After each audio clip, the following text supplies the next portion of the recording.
Good morning. It's Friday the 20th of March, and there are a few things I wanted to say to all of you British nationals here in Thailand.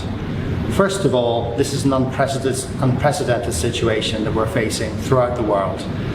Both in the UK and in Thailand, our governments are working very hard to try and contain and control the spread of the COVID-19 virus. I know for all of you, as for me, my family and colleagues in the embassy, this is a very worrying time. We all have friends, family, elderly relatives in the UK. We all have young children, friends, family here in Thailand. So I understand what an anxious time this is. The key for me at this point is that we should all be following very carefully the advice being given by both the British and the Thai governments on how to keep ourselves safe and how to keep our friends and colleagues safe.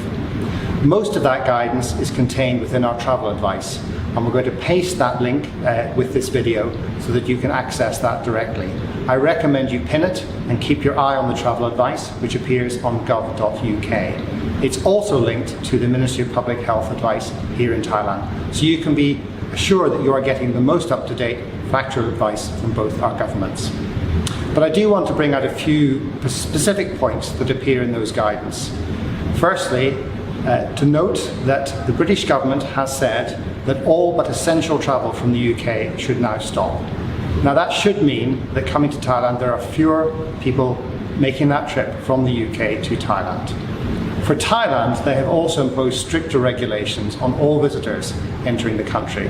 That includes having a health certificate, it includes having health insurance, it includes self-isolating for 14 days once you arrive, and the possibility that an official at the airport may deem you have to go into quarantine.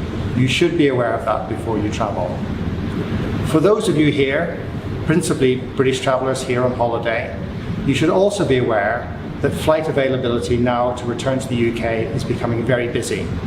And with the slowing demand of travel into Thailand, it is very likely that flights will start to be reduced, and in some cases airlines will no longer offer services to Thailand.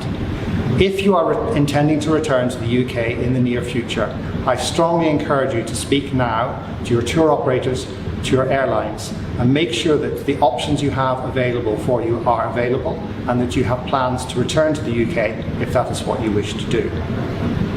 For British nationals here in Thailand who are resident here, again, please follow the advice given to you by the Thai government. The Thai government has introduced a range of necessary measures to contain the spread of this virus. They include, but not exclusively, closing of bars, entertainment places, and they encourage you not to visit places of mass gatherings, big groups of people, and to practice social distancing. I urge you to follow that advice, as indeed I encourage you to follow the advice for proper hygiene, washing hands, using hand sanitizers. All of these are sensible measures that will help us all prevent the spread of the coronavirus here in Thailand.